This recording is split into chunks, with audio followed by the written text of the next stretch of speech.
മഴതോരും മുൻപേ സീരിയലിന്റെ latest episode review ആണ് പറയുന്നത്. അങ്ങനെ ബബിത ആകെ പേടിച്ചു വരച്ച് നിൽക്കുമായിരിക്കും. മനുശങ്കർ പറഞ്ഞ കാര്യങ്ങളൊക്കെ ആലോചിച്ചു നോക്കുമ്പോൾ അവളുടെ ഉള്ളിൽ ഒരു തീപ്പൊരി അങ്ങ് ആടിപ്പടരുന്നുണ്ട്. ദൈവമേ, ഹരിയുടെ ആ ഒരു കൂട്ടുകാരൻ്റെ ഫോണിൽ എൻ്റെ വീഡിയോസ് കാണോ? അതെങ്ങാനും പുറത്തായി കഴിഞ്ഞാൽ പിന്നെ എനിക്ക് കോളേജിൽ പോലും പോകാൻ പറ്റില്ലല്ലോ. ഈ വീട്ടിൽ പോലും എനിക്ക് നിൽക്കാൻ പറ്റില്ല. അച്ഛൻ എന്നെ അങ്ങ് കൊന്നുകളയും. ആലോചിക്കുന്തോറും ബബിതയുടെ നിയന്ത്രണം അങ്ങ് വിട്ടുപോവാണ്. ഈ കാര്യം മനുവിനും ഹരിശങ്കറിനൊക്കെ അറിയാമെങ്കിൽ പിന്നെ വേറെ ആർക്കൊക്കെ അറിയാമായിരിക്കുമെന്ന ചിന്ത അവളെ വല്ലാതങ്ങ് അലട്ടുന്നുണ്ട്.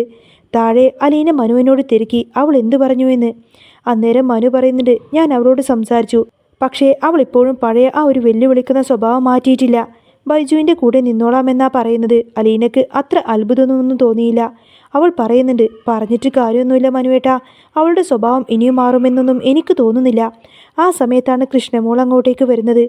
അത് പറഞ്ഞിട്ട് എന്താ കാര്യം അലീന ചേച്ചി? ഇപ്പം തന്നെ നോക്കിയേ, രോഹിത്തേട്ടൻ ജയിലിലായി, അമ്മ ഹോസ്പിറ്റലിൽ.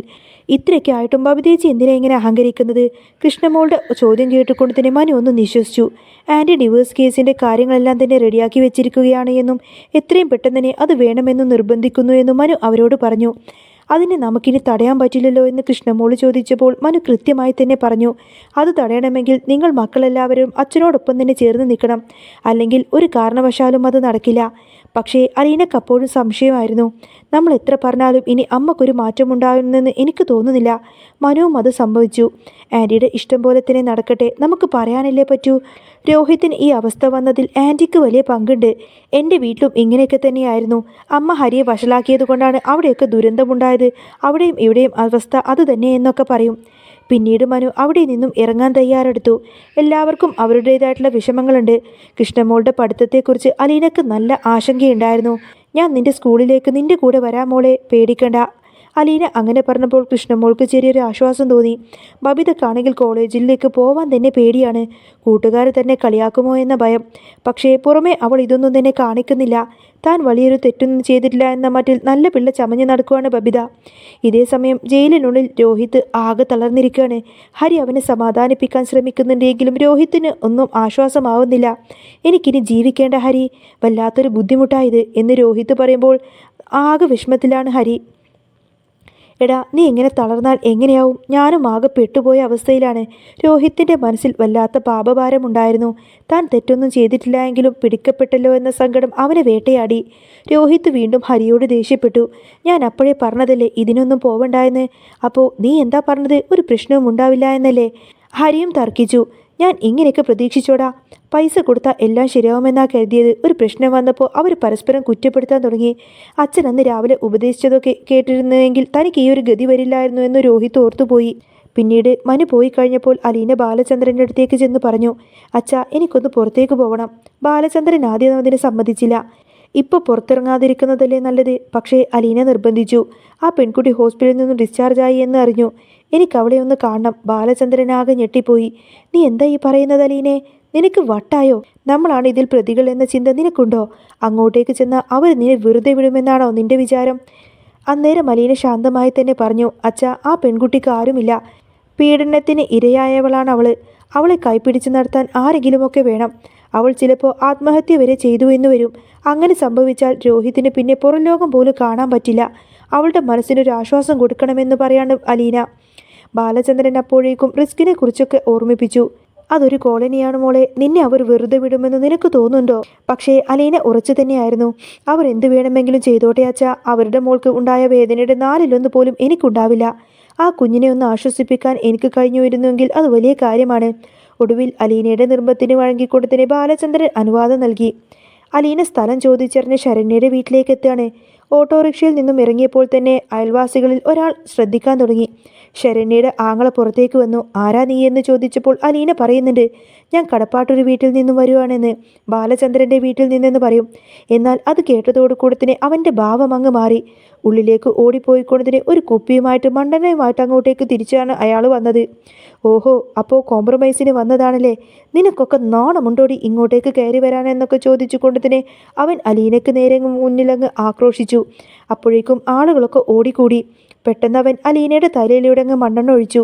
ഇവള് വെറുതെ വിടാനൊന്നും പാടില്ല. പണം കൊടുത്ത് സെറ്റിൽ ചെയ്യാനായിരിക്കും വന്നിരിക്കുന്നത്. നീ ഒരു പെണ്ണല്ലേടി എന്നൊക്കെ ചോദിച്ചുകൊണ്ട് തന്നെ നാട്ടുകാരെല്ലാവരും ചേർന്ന് കൊണ്ട് തന്നെ അലീനയെ വളഞ്ഞു. പക്ഷേ അലീന കൊട്ടും തന്നെ ഭയം തോന്നിയിരുന്നില്ല. അകത്ത് കിടക്കുന്ന ശരണ്യ പുറത്തെ ബഹളമെല്ലാം തന്നെ കേൾക്കുന്നുണ്ടായിരുന്നു. നിന്നെ ഞാൻ ഇന്ന് ജീവനോടെ വിടില്ല, ആരെങ്കിലും ഒരാളെ കിട്ടാൻ വേണ്ടിയിട്ട് നോക്കി നിൽക്കുമായിരുന്നു ഞാൻ എന്നൊക്കെ പറഞ്ഞു കൊടുത്തിനെ അവൻ അങ്ങ് അലീനെ മണ്ണെണ്ണൊഴിച്ചതിന് ശേഷം തീ കൊളുത്താൻ ഒരുങ്ങുമ്പോൾ അലീന നിർഭയമായി തന്നെ അവിടെ തന്നെ നിന്നു. ശരണ്യയുടെ ആങ്ങളെ തീപ്പെട്ടിക്കൊള്ളി ഉരക്കാൻ ആഞ്ഞതും അലീനയുടെ കണ്ണുകളിലെ ആ ഒരു അചഞ്ചലമായ ശാന്തത കണ്ട് അവൻ്റെ കൈകളൊന്ന് വിറച്ചു. ചുറ്റും കൂടിയവർ ആക്രോശിക്കുന്നുണ്ടായിരുന്നു. കൊല്ലടാ കൊല്ലടാ അവളെ, ഇവിറ്റുകളൊക്കെ പണക്കൊഴുപ്പിൽ എന്തും ചെയ്യാമെന്ന് കരുതിയോ? എന്നാൽ അലീന ഒരടി പോലും പിന്നോട്ട് മാറിയില്ല. മണ്ണെണ്ണയുടെ രൂക്ഷഗന്ധം മൂക്കിലേക്ക് അടിച്ചു കയറുന്നുണ്ടെങ്കിലും അവൾ പതിഞ്ഞ സ്വരത്തിൽ തന്നെ പറഞ്ഞു, നീ എന്നെ കത്തിച്ചോ, പക്ഷേ എന്തുകൊണ്ട്? നിന്റെ അനിയത്തിക്ക് പോയ മാനം നിനക്ക് തിരിച്ചു കിട്ടുമോ? ഈ തീയിൽ ഞാനങ്ങ് എരിഞ്ഞ് ഇല്ലാതായ പിന്നെ നിന്റെ അനിയത്തിക്ക് കോടതിയിൽ സത്യം പറയാനൊന്നും ആരും തന്നെ ഉണ്ടാവില്ല. ആ വാക്ക് കേട്ടപ്പോൾ അവനൊരു നിമിഷം അങ്ങ് തരിച്ചു നിന്നു. അപ്പോഴേക്കും ഇവരുടെ ബഹളം കേട്ടുകൊണ്ട് തന്നെ അകത്തുനിന്ന് ശരണിനെ വേച്ച് ഉമ്മറത്തേക്ക് വന്നു. തൻ്റെ സഹോദരൻ ഒരു പെണ്ണിനെ കത്തിക്കാൻ നിൽക്കുന്നത് കണ്ട് അവളങ്ങ് അലറിക്കരഞ്ഞു. നിർത്തടാ, നമുക്കുണ്ടായ ഈ ഒരു ഗതി ഇനിയും ഒരാൾക്കും കൂടി ഉണ്ടാവരുത് എന്ന് ശരണ്യെ അലമുറയിട്ടുകൊണ്ട് പറഞ്ഞു. ശരണ്യയുടെ കരച്ചിൽ കേട്ട് നാട്ടുകാരെല്ലാം തന്നെ നിശബ്ദരായി. അലീന പതുക്കെ ശരണ്യയുടെ അടുത്തേക്ക് നടന്നു. മണ്ണെണ്ണയിൽ കുതിർന്ന തൻ്റെ വസ്ത്രം പോലും വകവെക്കാതെ അവൾ ശരണ്യയുടെ കൈകളങ്ങ് ചേർത്ത് പിടിച്ചു. മോളെ, നിന്നെ വേദനിപ്പിച്ചത് എൻ്റെ അനിയനാണെന്ന് എനിക്കറിയാം. അവൻ ചെയ്തത് വലിയ തെറ്റാണ്. അതിന് അവൻ ശിക്ഷിക്കപ്പെടണം. പക്ഷേ ഈ ലോകം നിന്നെ കുറ്റപ്പെടുത്താനൊന്നും ഞാൻ ഒരിക്കലും സമ്മതിക്കില്ല. നിന്റെ കൂടെ ഒരു ചേച്ചിയായിട്ട് ഞാൻ എപ്പോഴും നിന്റെ കൂടെ ഉണ്ടാവും. അലീനയുടെ ആത്മാർത്ഥത നിറഞ്ഞ ആ ഒരു വാക്കുകൾ ശരണ്യയുടെ ഉള്ളിലെ കല്ലിനെ അങ്ങ് ഉരുക്കി കളഞ്ഞു. അവൾ അലീനയുടെ തോളിൽ ചാരി അങ്ങ് പൊട്ടിക്കരഞ്ഞു. അലീനയെ കത്തിക്കാൻ വന്ന ശരണ്യയുടെ ആങ്ങളുടെ കയ്യിൽ നിന്ന് തീപ്പെട്ടി അങ്ങ് നിലത്തേക്ക് വീണു. താൻ ചെയ്യാൻ പോയ ക്രൂരത ഓർത്തുകൊണ്ട് തന്നെ അവനും തല താഴ്ത്തി നിൽക്കുകയാണ്. നാട്ടുകാർക്കിടയിലും നിശബ്ദത പടർന്നു. പണമല്ല, സ്നേഹവും നീതിയുമാണ് വലുത് എന്ന് ആ നിമിഷം അവർക്കെല്ലാവർക്കും മനസ്സിലായി. പിറ്റേന്ന് കോടതിയിൽ അപ്രതീക്ഷിതമായ മാറ്റങ്ങളാണ് സംഭവിച്ചത്. ബബിതയുടെ ഭീഷണിയും ഹരിയുടെ പണവും ശരണ്യയെ തളർത്തുമെന്ന് കരുതിയവർക്കെല്ലാം തെറ്റി. അലീന നൽകിയ ധൈര്യത്തിൽ ശരണ്യ കോടതിയിൽ സത്യങ്ങളെല്ലാം ഓരോന്നോരോന്നായി വിളിച്ചു പറഞ്ഞു. രോഹിത്തിന് ഈ സംഭവത്തിൽ യാതൊരുവിധ പങ്കുമില്ല എന്നും തന്നെ ചതിച്ചതും ഹരിയും ഹരിയുടെ കൂട്ടുകാരുമാണെന്നും അവൾ തെളിവ് നിരത്തി. ഇതോടുകൂടെ തന്നെ ഹരിയുടെയും ബബിതയുടെയും കളികളെല്ലാം തന്നെ പൊളിഞ്ഞു. രോഹിത് കുറ്റവിമുക്തനായി ജയിലിൽ നിന്നും പുറത്തേക്കിറങ്ങി. അലീനയുടെ അചഞ്ചലമായ നീതിബോധത്തിനു മുന്നിൽ ബാലചന്ദ്രൻ അഭിമാനത്തോടെ തന്നെ തലകുനിച്ച് നിന്നു. അന്ധകാരത്തിൽ നിന്നും ഒരു പെൺകുട്ടിയെ വെളിച്ചത്തിലേക്ക് നയിച്ച സംതൃപ്തിയോട് കൂടെ തന്നെ അലീന തൻ്റെ പോരാട്ടം തുടരാൻ തീരുമാനിച്ചിരുന്നു. അങ്ങനെ ഇനി വരാൻ പോകുന്ന നല്ല സൂപ്പർ അടിപൊളി ത്രില്ലിംഗ് എപ്പിസോഡുകളൊക്കെ തന്നെയാണ് കേട്ടോ. നിങ്ങൾക്ക് ഈ ഒരു ചാനൽ ഇഷ്ടമാവുകയാണെങ്കിൽ സബ്സ്ക്രൈബ് ചെയ്യാനും സപ്പോർട്ട് ചെയ്യാനും മറക്കല്ലേ. നെക്സ്റ്റ് വീഡിയോ ആയിട്ട് ഉടനെ വരാം. ബൈ.